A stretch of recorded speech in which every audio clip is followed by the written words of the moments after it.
Welcome to SveNFL. What is up, y'all? It's Jonathan Rollins.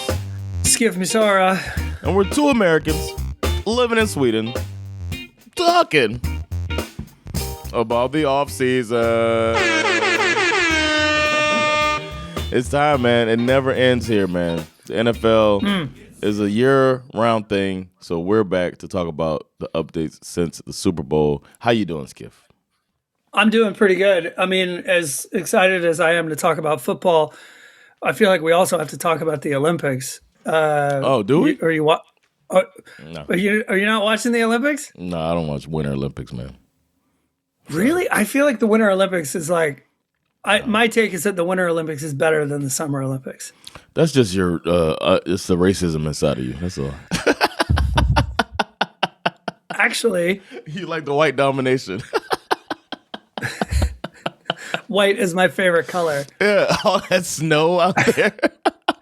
Snow and ice. Oh, yeah. No, but you like hockey too. I will have you know that last night, the American women defeated Canada. Oh, to win gold in ice hockey. Oh, that's what's up. I get happy about that. I just don't watch it. Not only did the American women defeat Canada to achieve their third gold medal in the women's ice hockey history, they made a unique historical moment took place as the first black female to win a gold medal. There's a black girl on the hockey team. Okay. Wow. Yeah. Okay, look at us. So there's never been a black woman to win anything in the Winter Olympics? Not in hockey. Oh, in hockey. Okay. I was gonna say, damn. Hockey is a notoriously white sport. Yeah, it's very white. Yeah. Well, I was just thinking, is it the only, what other sport has black women in it? Maybe bobsled? I remember I was watching one. Probably the most shocking moment I had in the Olympics. I was watching downhill slalom. Yeah. And then they're going through all these guys like Norway and Netherlands and all these different places that you think of. And then some dude from Haiti. I was like, whoa, what? I was like, where'd that guy come from? The first Haitian slalom team. They're trying to make a new Disney movie. One of the other funniest moment of the Olympics, which was that kind of, I don't know what kind of racism you would call this. You'll have a word for it. Oh yeah. Chloe Kim, the U.S. snowboarder, she's won. I've heard of her. Yeah. Multiple gold medals. This past NFL season, it was revealed that she is dating Myles Garrett from the Cleveland Browns. Oh, okay, yeah. So they'd been dating for a while. They kept their relationship under wraps, but then one particular Sunday, there she was on the sideline at a Browns game, gave Myles Garrett a hug and a kiss before he went out onto the field. And that was the moment that everybody realized, oh shit, they're a couple. So anyway, he has been at the Olympics the whole time, cheering her on. Apparently he's working as her official videographer. He's got cameras and stuff, and he's filming her and whatnot. And as I was watching the Euro, I can't remember which broadcast it is. It's it's not the American broadcast, but it's British announcers. Oh, Eurosport. Anyway, Eurosport, yeah. So she does her run. She comes down and she goes to hug her family, and then she hugs and kisses Myles Garrett. And the announcer was like, "Oh, look, it's Snoop Dogg, a Snoop Dogg sighting." No, not Snoop Dogg. Both me and Isak were sitting there watching it, and he was like, "Whoa, what the fuck?" You can't get worse. You can't get worse than that. Is there more opposite? Unless unless it was Beetlejuice, that little guy from Howard Stern. Who looks less like Myles Garrett than Snoop Dogg? What kind of racism is that? When all black people look alike and you say something stupid? It's pure racism. That's what that is. Is that pure? I said pure racism. Yeah, that's but it's also it was. I guess it's not hatred racism. That's it's blindness. It's definitely blindness. It's definitely unintentional, right? Yeah, it's unintentional. Yeah, it's hateless racism, but it's step your shit up, man. Yeah, it's bro. How do you not know it's? I get okay. Fine. It's mild. It's okay. a mild. You know what I mean? It's a mild thing. You come from England. I can forgive you for not knowing what Myles Garrett looks like, but I assume you know what Snoop Dogg. and he's never looked like Myles Garrett. No part of Snoop's anything has ever looked like Myles Garrett. I think right now we need a photograph of Snoop Dogg standing next to Myles Garrett in the same room so we can just show people, bruh, that ain't it. That's ridiculous, man. Did the guy ever apologize? No, I don't think he realized his mistake. Wow. I really don't. I really, really don't. And I don't think, because it's Eurosport, I clearly did not. I would love to know if that news got back to Myles Garrett or Snoop Dogg. That would be hilarious. Yeah. They'd be like, what? The fuck? Well, I'm going to add the picture of them side by side to this broadcast. I would love to see that. Because that's how I roll. There we go. From the Olympics, there's Snoop Dogg and there's Myles Garrett. To be fair, it does kind of look like Snoop Dogg is on his jacket. Is that a picture of Chloe Kim on his jacket? It looks like it. So he's just being a fan. It might be. Yeah, but I can't really tell. It's hard to tell. And Myles Garrett in the offseason, like you know what? Him in that jacket doesn't look as beefy as he is. You know, we know how big of a dude he is. And Snoop does look bigger in his clothes. So their clothes both make them change their sizes, but you still don't mistake these two. No. It's not like Myles. I mean, Snoop's got dreadlocks. He's had his whole, forever. That's true, but you can't see it in that winter hat. No, not in that picture, but yeah. It's unintentional racism. It's unintentional. Or like prejudice. I don't know. Blindness. Right. It's not. Just sheer ignorance. Ignorance, yes. But we don't. It's nothing. I mean, you just like laugh at it when it happens. Like when somebody, like when that guy was telling Samuel Jackson how he loved him in that commercial that Morgan Freeman was in. It's live TV. Have you seen that clip? Yes. He's like, oh, that's great. I loved you. And he's like, that's not me, man. That's the other black guy.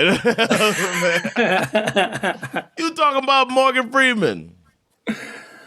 That's great, man. I've been locked into the Olympics. I've been there for the curling fights. I'm sure you've heard about that. Yeah, I've heard that they didn't like America's swag. They don't like our swag, man.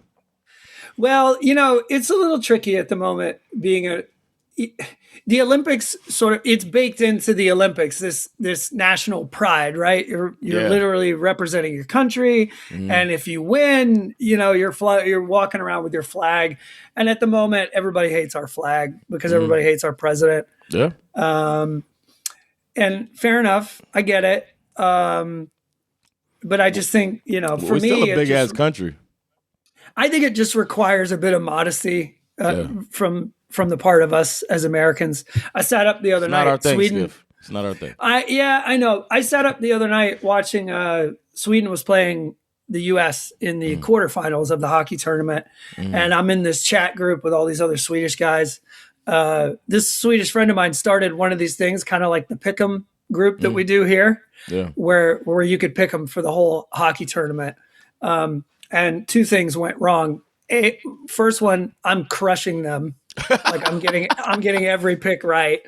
And the second thing that went wrong is that the U.S. beat Sweden. And I actually felt really bad for them. Sometimes we'd be whooping that ass, man. And you feel bad. Yeah. I was like, I was like, I'm sorry, guys, but I'm glad we won, but I'm sorry you lost. Mm-hmm. I think it's really just as simple as that. Yeah. And now it's like we're locked and loaded, and we got to keep going, and hopefully we'll get to the gold medal. We haven't won a gold medal in hockey since the 1980 Miracle on Ice team. Oh man, let's do it. So it's time. Yeah, our ladies led the way. Right now, we're second in medals. Norway has 34. Norway has 16 golds. God damn, 8 silver and 10 bronze, and we have 9 gold, 12 silver, and 6 bronze. In that same slalom competition where I saw the Haitian guy, there was a Norwegian guy who produced what I think was probably the funniest moment of the Olympics. He was expected to win. He was the last to go, so he was in the lead, and he fucked up, and he got disqualified like halfway down the hill because he made a mistake on one of the little things or whatever. And he had a meltdown for the absolute ages. Like he threw his ski poles into the forest. Oh shit! He took his skis off, and he didn't walk down the hill. He just walked across the hill. And the camera just kept following him, and he's still wearing those ski boots, right? Which I don't know if you ever had those on. They're really hard to walk in, especially if you're walking in the snow. Because he's walking. Thing. He's walking across the hill, and he fell like 3 separate times. It's so pathetic and hilarious. And he gets up and he marches off like a kid who just threw all his toys on the floor. He walks about 200 meters away from the whole course and then just lays down in the snow. Damn, this guy completely lost it. Oh man, it was sad but funny. Well, tantrum like that. Have you saw the other guy? Right? Wasn't it a Norwegian guy who like apologized to his girlfriend or whatever once he wins? Oh yeah, he wasn't he Norwegian? Apologized. I think so, yeah, because he revealed that he had cheated on his girlfriend on live television, which turned out to not be the right move. I know he thought it was the right thing to do. It's the best thing ever happened to him. Yeah. In his head, he thought like, okay, this platform, I'm going to use it. Yeah. I mean, he should have asked a friend. Yeah, you need a consultant. Is this a good idea? No, dude, it's not. No, you're going to look like a dick. Yeah. Yeah. So I figured I'd accumulated enough interesting stories to where we could kind of start talking about the offseason, which in some ways is, I think the offseason is kind of fun. Like it's a time for interesting stories, building narratives. And then of course, at the end of this, we'll get to the schedule as far as like what to be looking out for in the next couple of months. Oh yeah, schedule comes out next month, right? Yeah, but I mean, like, we got the combine and the draft and all these other free agency and all that stuff. But probably the most interesting story that landed yesterday, actually, is that there appears to be a very real possibility that the Chicago Bears will no longer be playing in the state of Illinois. I can't. They have played it. I can't imagine this. Now, they've played at Soldier Field for over 50 years. Mm-hmm.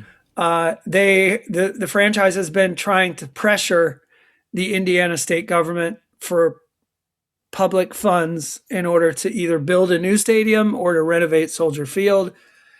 And use your own money. The Indiana legislature has been playing hardball as they should. They should. But then the Bears started using the state. I said Indiana. I meant Illinois.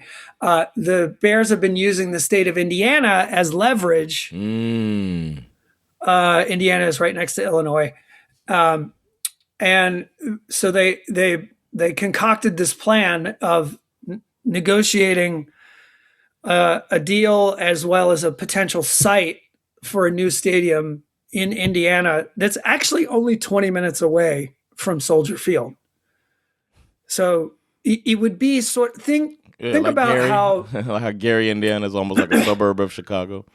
Sure. And also kind of think about how both the Jets and the Giants don't actually play in New York. All right. And Kansas City. Exactly. And Kansas City is the same situation. So ultimately, this has really no effect whatsoever on the football fans per se. But unless Soldier Field, bro. It'll have a huge effect on Chicago. On Chicago as well as the state of Illinois, because they will lose all of this revenue. Yeah. And what's going to happen at Soldier Field? Just concerts? Like what the fuck? I don't know. I don't get Arena League. But apparently there's a lot of gamesmanship involved in this. So what happened yesterday is that there was a press release that the Chicago Bears and the Indiana state legislature both announced that a bill was passed to sort of pave the way for the Bears to move to Indiana. And then the press release from the Illinois state legislature was like, well, this is the first we've heard of it because we're still having conversations with the Bears about, doing the stadium. Like we didn't realize that it just sort of came out of nowhere for them, apparently. Whether that's true or not, I have no idea. But anyway, I don't think there's no way they're going to change. Nah. They wouldn't change. They're not going to be called the Illinois Bears. No, they'll probably still be Chicago. I don't think they're going to move, personally. I just don't. Soldier Field is a fucking staple. Chicago. It's like, come on, man. You can't have a pro league and not have a Chicago team in Chicago. That fan base, man. Imagine they leave and then it's working with Ben Johnson. You know what I mean? They leave. It's going to be like the Ravens and the Browns type of thing. You don't want that, man. It is very interesting timing because you're in as you suggest, there's reason for hope in Chicago for the first time in a long time. Yep. Best quarterback they've had in decades. And then you just pack up and leave. Probably the funniest comment I saw was like, oh, well, maybe the Illinois Bears will finally have a quarterback who can pass for over 4,000 yards. The Illinois Because they famously have never had a quarterback throw for over 4,000 yards. Illinois Bears. Anyway, we'll see what happens. The other team that has been featured quite heavily in the news are your Miami Dolphins. Whoop, whoop. Let's go, Dolphins. Let's go. Not for good reasons. I know. They officially released. I feel like these headlines are misleading.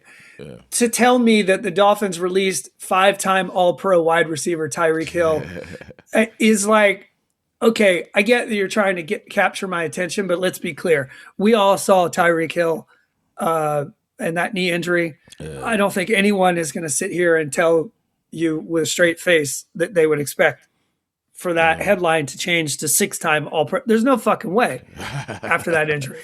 I don't care where he goes.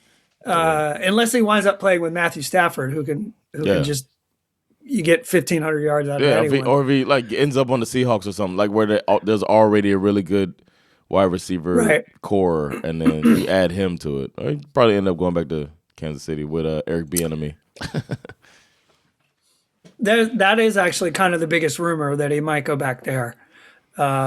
Isak, again, he's on a run of like he's just seeing the world clearly. Yeah. He was like, nah, he's going to wind up on the Ravens.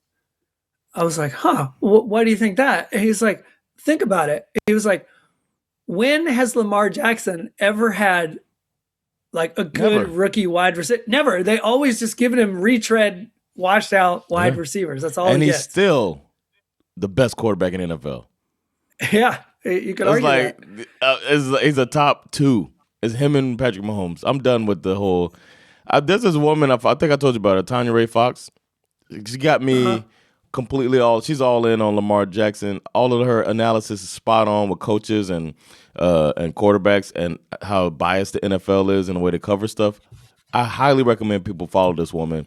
But she is so dope with the way she breaks this stuff down. And it's got me saying, with my chest, that Lamar Jackson is the best quarterback in the NFL. Like, they never gave him anything. Never gave him anything. And when he's on the field, he's the best statistically with, you name it, receiver core. They never given him a receiver core. The best they did for him was when they got him Derek Henry mixed with your boy Monken. But he still didn't have a receiver core. The other thing they never give him is any rope. Oh, yeah. Yeah. You know what I mean? So I think there's a narrative building out there that maybe Lamar isn't as good as everyone thought he was. He's the best. This year he had it. This year he had an off year primarily because of injuries. Injuries, yeah. And players like him will not get the same amount of rope that someone like Josh Allen or Stafford or whoever else. No. Justin Herbert. How much rope can this guy get? That's actually a way better example. Justin Herbert they're just like waiting for this dude to have That's a way better example. And he won't even get or the 5 years that we've been waiting for Trevor Lawrence to turn into a generational talent. That would be another one. Trevor Lawrence, Justin Herbert, they get so much leeway, rope, excuses, whatever you want to call it, and they both happen to kind of look alike, of like being that long, looking like a Disney movie quarterback. Both of them. You know what it is? They don't look like Snoop Dogg. Snoop Dogg chases them around. Off the edge of the defense. Can you imagine? Snoop, it would never get anywhere. That little last frame of his. Yeah. Somehow this chat about the Dolphins turned into a defense with Lamar Jackson. I love that. So the Dolphins released Tyreek Hill. They released Bradley Chubb. Of course. Famously the cousin of my man, former Bulldog Nick Chubb.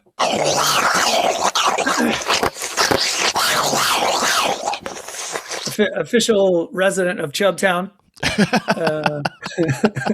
Don't forget, that's a real place. I don't know. Yeah. We might have people who don't know that story, but Chubbtown, Georgia. Yeah. Founded by the grandparents of Nick Chubb. I don't know. Pretty cool. I've always wanted to go. I vow that I will drive there one day. You got to run for mayor. I've probably driven by it a million times, and I just didn't realize it was there. It's quite close to Carrollton, Georgia, which is coincidentally where my father is buried. But yeah, maybe if I go visit him, I'll go to Chubbtown. Go to Chubbtown just to cheer myself up. Yeah. There's also a lot of rumors that they're gonna do some form of a release. They obviously would rather trade Tua, but they're probably going to release him, and they're going to do this thing where they take the big cap hit and they spread it out. And a couple of teams have proven that it doesn't necessarily have to kill your franchise to make this move.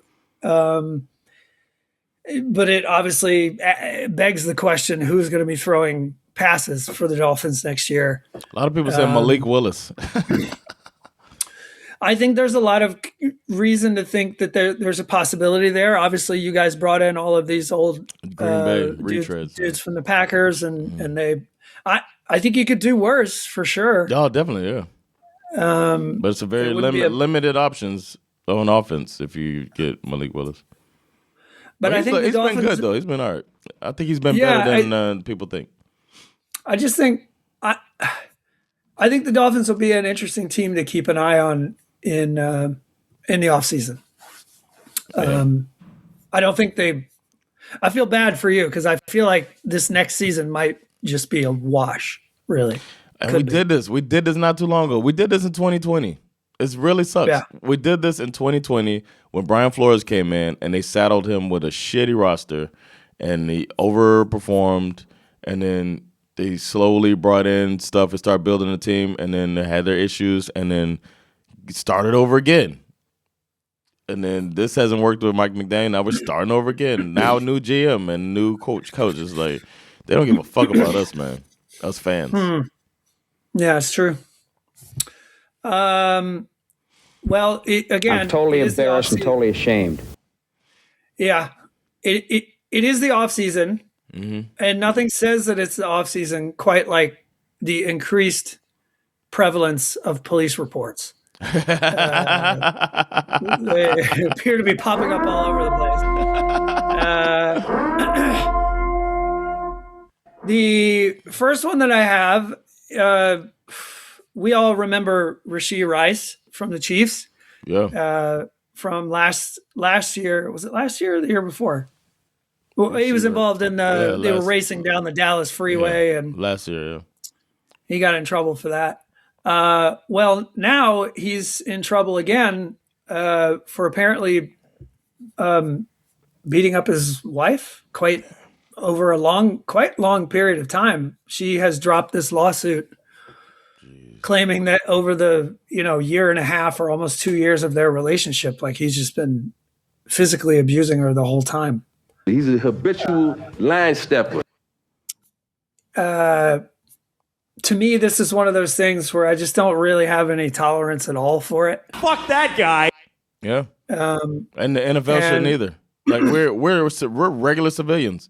This big company that's like the biggest thing in America should take it seriously, and they won't. And that is why I bring it up, because that is where the rubber meets the road for me. Like where the NFL usually almost always gets this wrong. Yeah. On some level. And I'm just really interested if he'll be allowed to continue playing football. To me, that's really what it's about. They got to look at it like at some point it would be nice if they looked at it like it is a privilege for you to play in our league, and there's people that we just won't accept being in our league. And I agree. And we are, known for not caring about women as a country. So maybe we'll lead the way as the top sport in the country, and we'll care about women. Because we care about their titties in September. And we care about their service in November. So maybe we'll care about them year round. You know what I'm saying? It's just a thought. Maybe I shouldn't have said titties. Maybe I should have said breasts. And I'm referring to us on wearing all pink and the pink stuff in September for Breast Cancer Awareness Month, and pretending we care about women while simultaneously turning a blind eye to the abuse of women by these people walking around with CTE. I don't know. It's a fair point. Yeah. A slightly funnier Law and Order related. Well, it's funny because nobody got seriously injured. And the reason why it's funny, okay, apparently during the Super Bowl, 49ers defensive lineman Keon White was shot in the leg. Damn. Why 49ers players keep getting shot, man? He was shot. Well, he may or may not have been shot by the Grammy-winning rapper Lil Baby. Really? Which, not a good look for you when you get shot by Lil Baby. No. You know what I mean? Yeah. You want to get shot by Big Baby. Yeah. Not Lil Baby. Yes. So apparently what was happening is that Keon White was having a private, he had his own little section at the club, and Lil Baby wanted to come in, and he didn't want to fuck with Lil Baby. And Keon White went to go talk to the manager about something, and then suddenly he was shot. And then, of course, Keon White doesn't want to be a snitch, so he's not saying who shot him. Where was he shot at? I think he was shot in the ankle. Damn. Yeah, I believe so. Jeez. He's okay. Yeah. That sucks, man. Can't go to the club. Why you got a gun in the club? I don't know. The whole culture is all fucked up. These stories will continue to pop up over the offseason. Yeah, offseason. It's a great argument for extending the season, or perhaps just not ending it at all. No. Just keep it going. Just keep it going. Just to keep these guys out of trouble. You know what I mean? You know what? They'll hit their heads more, and they'll get even crazier. I can solve this problem. We increase the roster size times 2, and we rotate. 106. Yeah, we rotate. Yeah. We rotate players. Yeah. You know? We have 2 quarterbacks. We got our midseason quarterback change coming up. We're gonna take advantage of it now. Bringing in Aaron Rodgers off the bench. That would ruin football if you did. It'd be crazy. Or you have to use. You can't use a quarterback more than half the season. Since the season's twice as long, you can't have Matthew Stafford playing 36 games or whatever, or 34 games.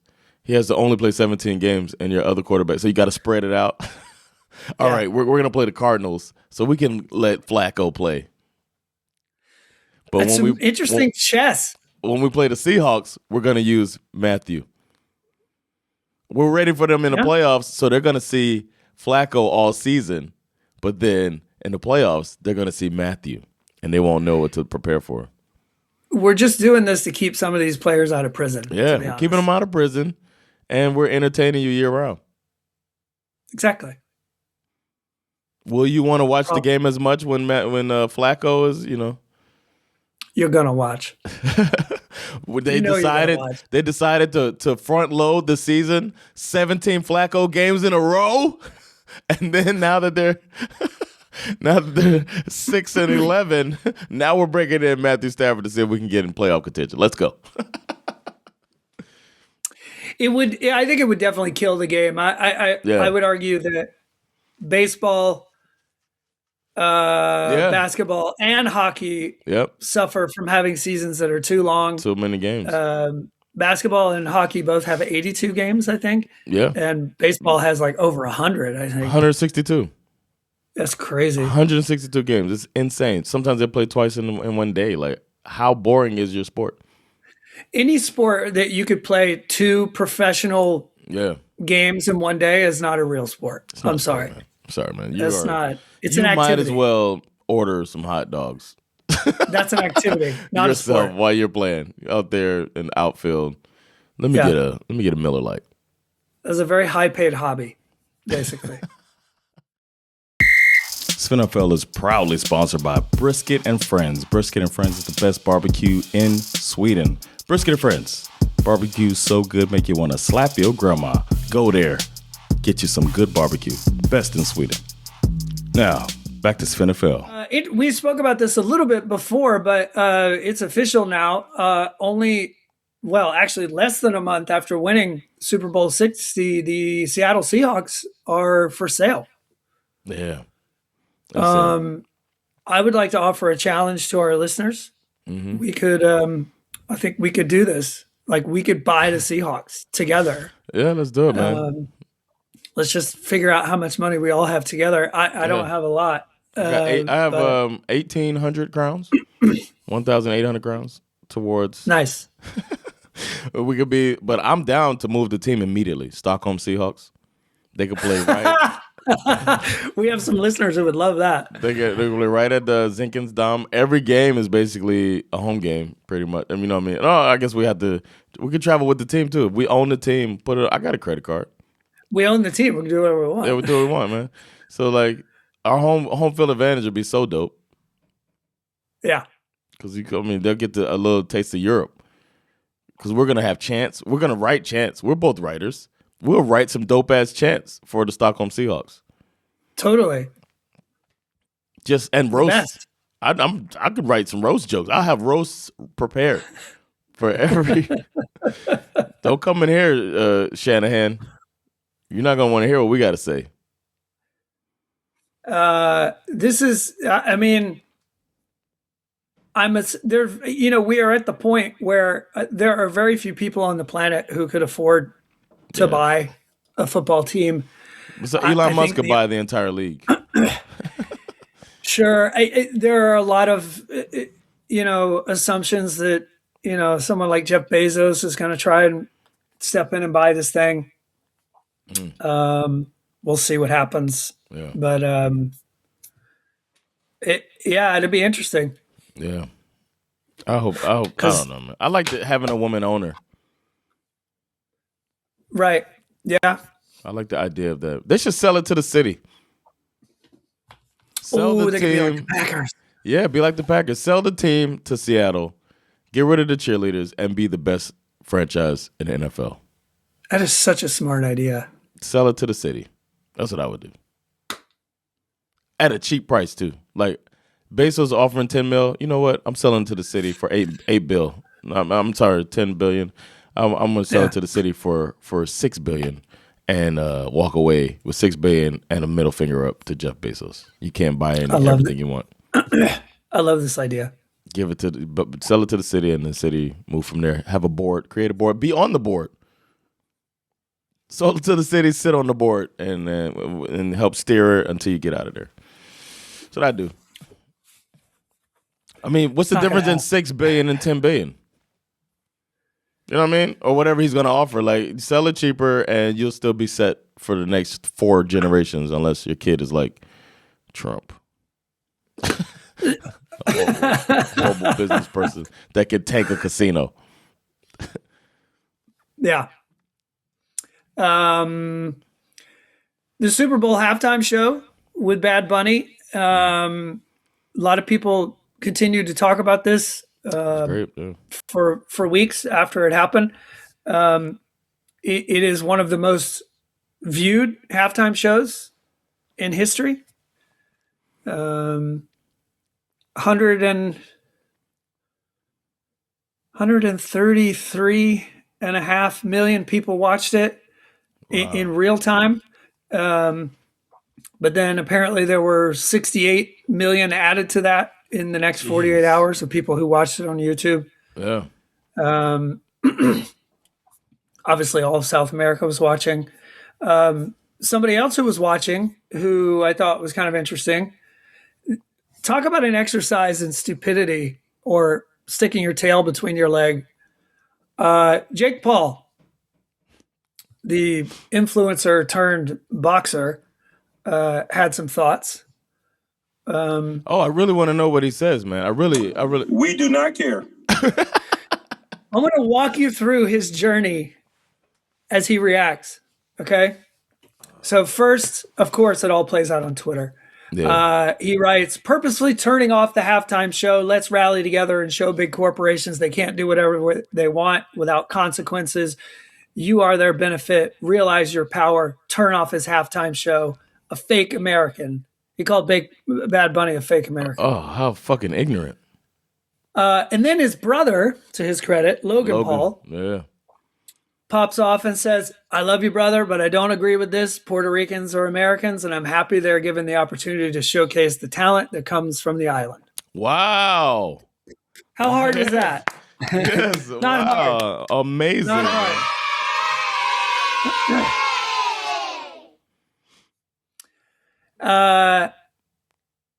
Right. And then Jake Paul tries to do that thing where he obviously got a lot of backlash from this tweet. Yes. And then he does that thing where he tries to like kind of hedge the situation, right? He's trying to inch his way toward, he doesn't want to apologize. Right. No. You wouldn't do but that. he wants to debate the semantics. So in an effort to not apologize. He says, the problem with my tweet is the word fake being misinterpreted. Oh. He's not a fake citizen. He's not a fake citizen, obviously, because he's Puerto Rican. And I love Puerto Rico and all Americans who support the country. Bad Bunny is fake because his values and criticism of our great country.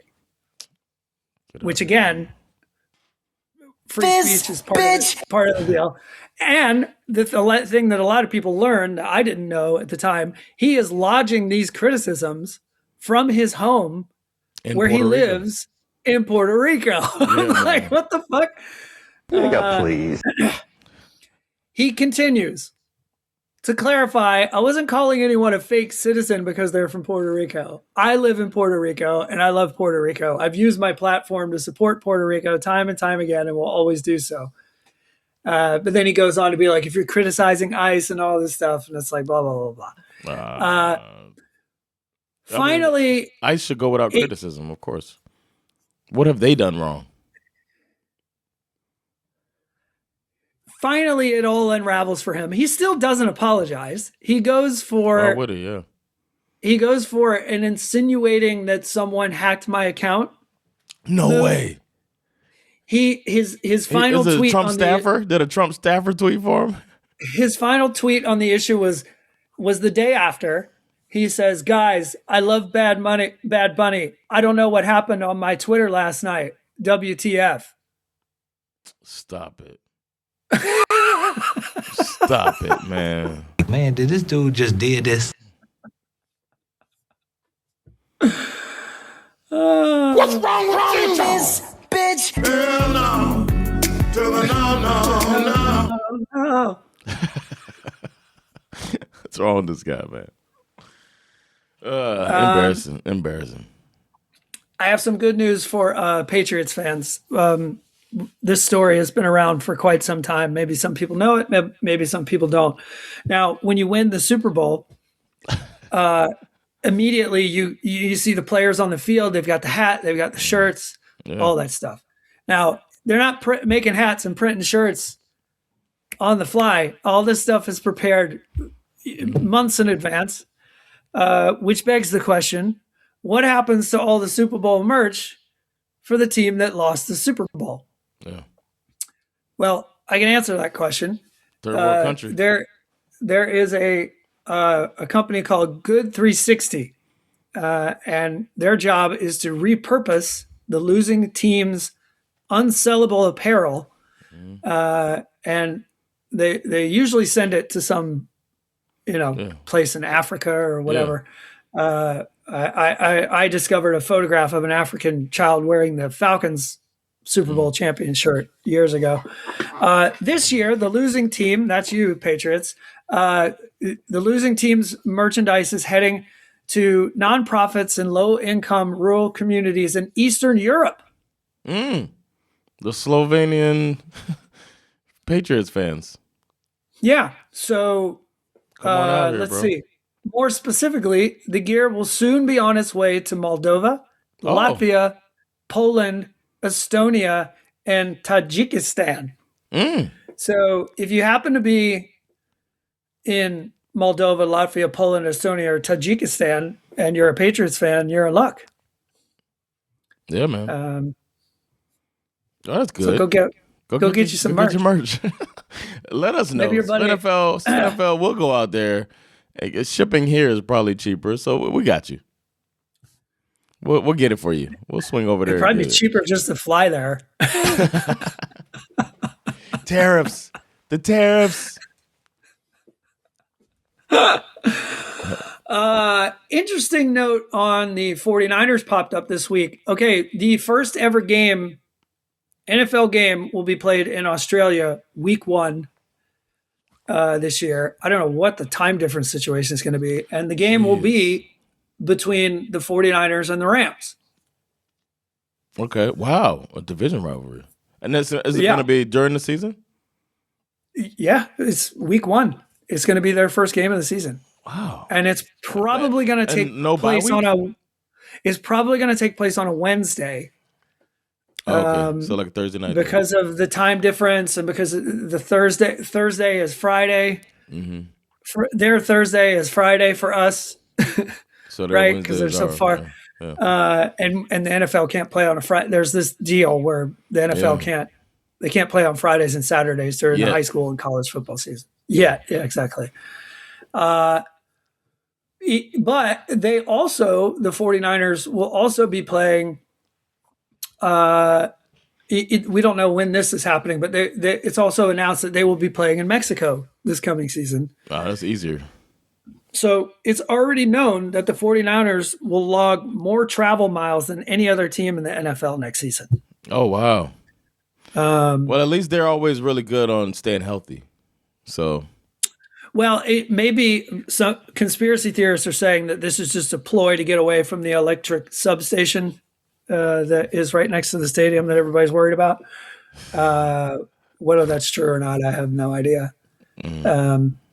But yeah, it's not good news for 49ers fans considering how injured they were. And, we often don't really put a lot of emphasis on the strength of schedule thing that comes out.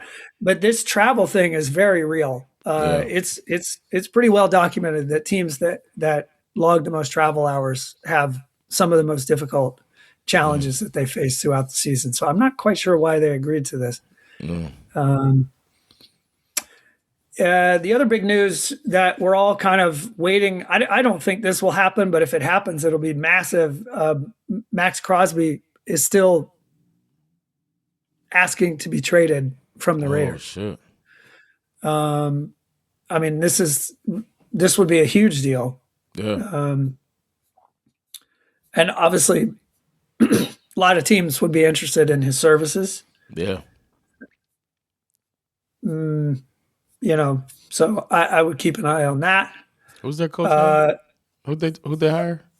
Kubiak? Clint Kubiak, yeah. Okay. They also had the first pick in the draft, which everybody thinks they're going to take Mendoza. We'll see. one thing that everyone should definitely need to consider. This is probably one of the funniest offseason stories I've seen so far. Derek Carr. Remember him? Yeah, I remember Derek Carr. Quarterback Derek Carr has announced that he would like to come back and play in the National Football League. However, he would like to limit the teams he would be willing to play for to teams that are only considered Super Bowl contenders. My first question is, what team that considers themselves a Super Bowl contender is sitting in a room thinking to themselves, we're just a Derek Carr away from the Lombardi Trophy. Which team is that, Jonathan Rollins? Can you tell me what team that is? I'm going to say it's the Vikings, man. They just like such a good defense, and they were strapped with, McCarthy. You can't let another one get away. You can't let another one get away, man. So that's actually a really good answer, because I think the Vikings are in a really precarious situation. It's my quarterback. Where the decision to let Sam Darnold go in lieu of J.J. McCarthy completely blew up in their face. Yeah. They're now probably sitting there wondering to themselves if J.J. McCarthy will ever be an NFL quarterback. I'm not saying and that's he will what be. pisses I'm me not off. saying he won't be. But the best thing that you could possibly do at this moment is to have a quarterback in the building who, at the very least, has played the game before. And you have the tools to lure like Derek Carr would be an idiot to not go to the you don't want to throw the ball to Justin Jefferson or Jordan Addison? I want to throw the ball, but then Marcus Mariota.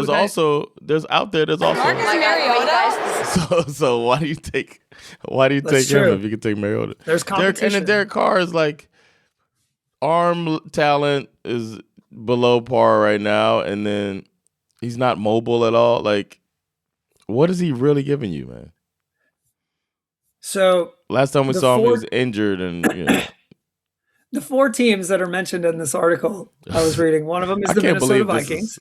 Oh yeah, okay. One of them is the Minnesota Vikings. Pittsburgh Steelers. Okay, Steelers. Okay, yeah, that makes sense. Cardinals? No. New York Jets. Jets, yeah. Always got to pass that one there. To me comes off the tail. In what world is Derek Carr going to think that the New York Jets are Super Bowl team? Contenders. Yeah, no. Yeah. And then the last team mentioned is the Miami Dolphins. Just what we need. So two out of which ones are contenders? Like, if that's his list, then your list is not. You need to stop lying about your list of what you do. I would argue that only one of them is a contender. Yeah.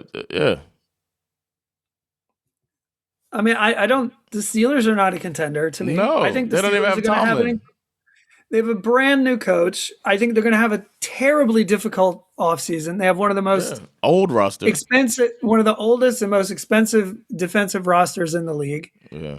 I think the Steelers are not Super Bowl contenders. Nah. Agreed. And you got DK Metcalf and who else? Hightower. Who's young on that team? TJ Watt's old now. Okay. Probably the most interesting story that's come out since the last time we spoke is related to the NFL Player Association team report cards. Oh, yeah. That's always good. Have you seen this story? I have not.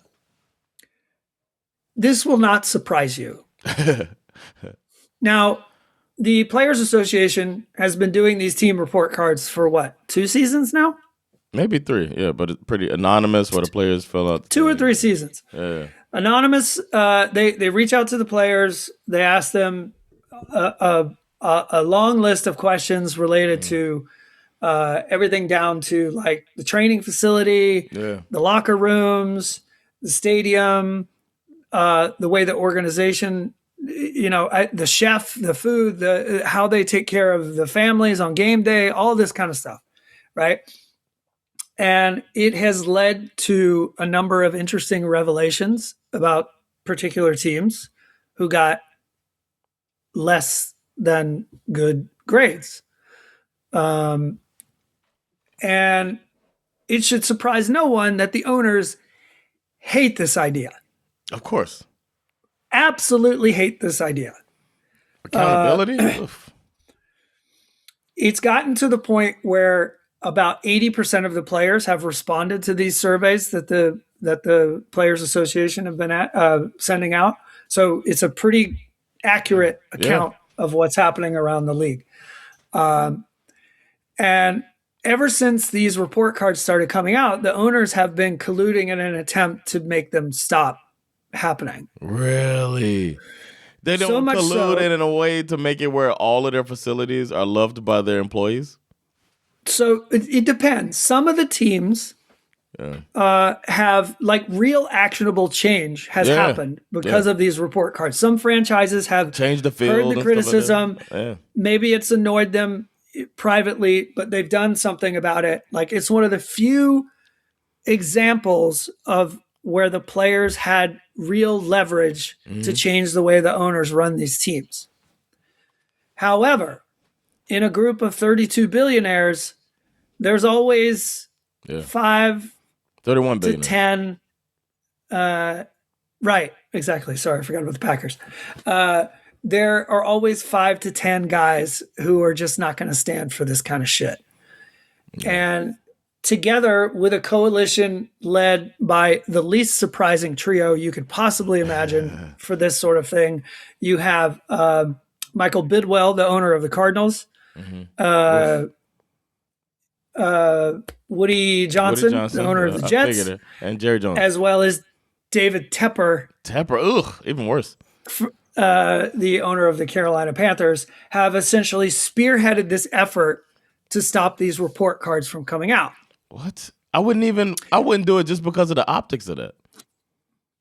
We'll get to that. So essentially, what they did is they tried to argue that it was a violation of their collective bargaining agreement to do this, to do these report cards. The lawsuit that the league filed against the Players Association eventually went to arbitration, and the arbitrators they basically said the owners are right. You can't release these report cards. Oh shit. However, they said you can still conduct the business to create these report cards. You just can't release them publicly. Okay. The problem with that situation is that, first of all, as you suggested, nothing's going to make these report cards more popular than banning them. Yeah. Right? And there is nothing that says that these players are not allowed to leak the report cards. Right. We all know that these things eventually will leak out into the press. Yeah. Yeah. At some point, there's going to be a journalist who's going to get an envelope with no return address, and it's going to be the whole thing, and we're all going to see it. Yeah. And because of freedom of speech and all of this, there's nothing they're going to be able to do about it. Embrace that shit. And it's just going to make it more embarrassing. Yeah. Because you have this group of bad owners who are essentially trying to stifle this information, and it's going to come out anyway, and it's just going to make them look worse. Yep. Woody Johnson is famously inept at running his franchise. He has no idea what he's doing. Yep. David Tepper, we have covered him at length on this podcast for the number of ill-advised decisions and examples of bad behavior. And Michael Bidwell, we don't talk about him quite as much. No. But most stories about him, he sounds like he basically sounds like a wannabe dictator. And also, probably the most fascinating thing, if anybody wants to do a deep dive on the Cardinals, the the Cardinals, originally the Chicago Cardinals, were purchased by Michael Bidwell's grandfather, who was a lawyer for the Chicago Mafia. So that should tell you a little bit about where their DNA lies, and how they like to run their business. He made him an offer he couldn't refuse. I would say the two biggest stories to keep an eye on are this one, and I'm not really prepared to talk about this today, but there are a lot of stories bubbling up that are connected to how the betting industry is already showing up as a real problem in other sports, and a lot of people are predicting that it's just a matter of time before a huge scandal happens in the National Football League related to betting. And we're already starting to see the beginnings of it a little bit, related to the injury report stuff. And a lot of people were really upset about, Drake feeling like maybe there was some less than truthful information prior to the Super Bowl regarding Drake May and his shoulder injury and all this kind of stuff. They just had a bad playoffs. The problem is that now that you've allowed this fox into the hen house, can't trust your problems are only just beginning, really. Because refs and all of that stuff. And it's just a matter of time before something big goes down. Yeah, man. So I would keep a very, very close eye on that. Our final piece, the 2026 offseason schedule. First up, and not too far away, actually, starts in a couple of days. We have the NFL Scouting Combine. Starts on February 23rd. Okay. It takes place where it always takes place, Lucas Oil Stadium in Indianapolis. This is where we get to see our favorite college football players running in shorts. Yep, and jumping. And jumping really high. And some of them refusing to work out. And bench pressing. We'll see. And throwing to unguarded players. Yeah. Talking about 40 times. Over and over and over and over and over and over and over and over and over and over and over and over and over and over and over again. I always forget that last part. He's such a legend. The draft obviously is coming up soon. I'll get to the date of that in a second. We'll talk about that more in future episodes. The next thing that will happen after the scouting combine is the franchise tag. Transition tag deadline, March 3rd, March 4th, March 3rd, 4 p.m. So we're going to see who gets tagged,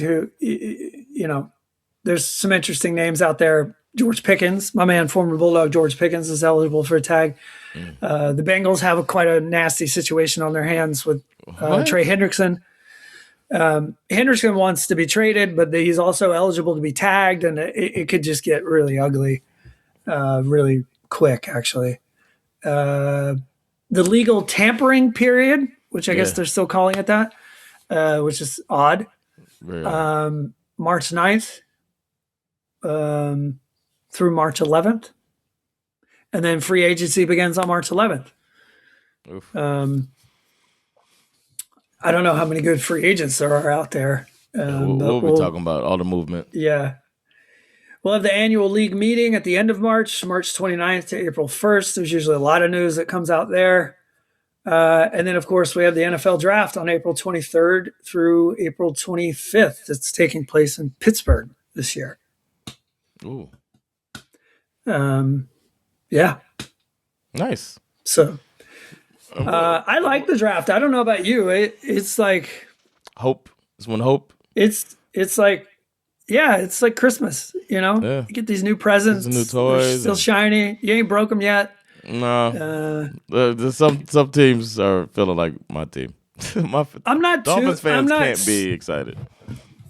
It's hard. I'm not really excited about it from the perspective of a Falcons fan because this year we don't have our first round pick. We gave it to the Rams in exchange to go get James Pierce Jr., who is now probably going to go to prison for 5 years. So that's really great.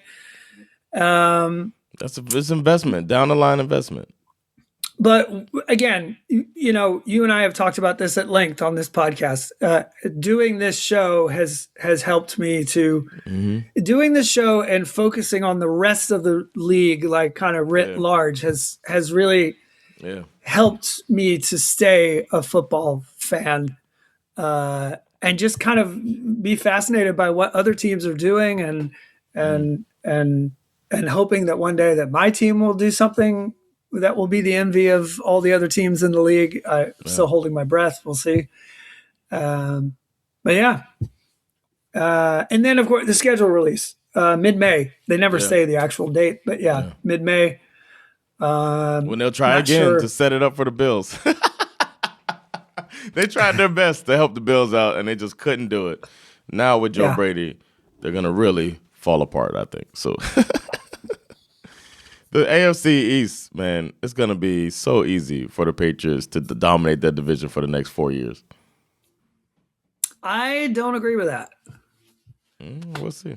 I think the Patriots are one of my regression candidates for next year. It's hard to beat what they did this year. So they're going to regress, but they're going to win that division. I don't think that either. Okay, good. Oh, it would be nice to talk about that. I think the Bills are going to fall into the category of what happened to the Commanders this year. I think there's going to be a massive fall off. The Bills? Or are you saying the Patriots? I meant to say the Patriots. Okay. Yeah. Okay. Yeah, the Patriots. There's an argument for that, but I think Vrabel he could be that. I think they'll win 9 games. Okay. I think 9 games will win that division. The one thing that gives me a little bit of pause regarding them not my take that they won't win the division is that the Bills are in a pretty difficult scenario where I think almost their entire defense are free agents. This was supposed to be their year. They were supposed. They have a real problem. Yeah, they have a big problem on their hands. Yeah, and now they don't have the coach that had it all together, and now this guy's got a first time coach and offensive coordinator. It's gonna be tough, bro. Yeah. You know what we need you to do in the offseason? Because you did such a good job of this running up to the season. You did a whole coaching breakdown. Yeah, feels like we got to do it right away. There's so many. I mean, there's not 11, only are there 10 or 11 new, like all of the coordinators. Like I was thinking about in this episode, I was going to try to do a breakdown of where all the coordinators went, and I got lost, bro. Yeah, I mean, it's like they're all over the place. I'll do another one. Well, we'll get like just to even know where everybody is, not even like it's crazy. Like a bomb got dropped on the entire coaching apparatus of the NFL this year. Yeah, we'll do it, man. All right, well, let's get out of here, bro. Let's do it. It's about that time. We've broken it down like it can never. Like can always be broken. I forget how to say that, man. I'm getting old. Always and forever be broken. That's what we did. Thank y'all. Broke it off in your ass. Broke off in your ass. That's our first off-season update. There will be more to come. Stay tuned, y'all. Thanks so much. I've been Jonathan Rollins. And I have been Skip Musara. Yeah, we'll be back soon. Stay tuned for us. This has been SveNFL. Peace. Later, y'all.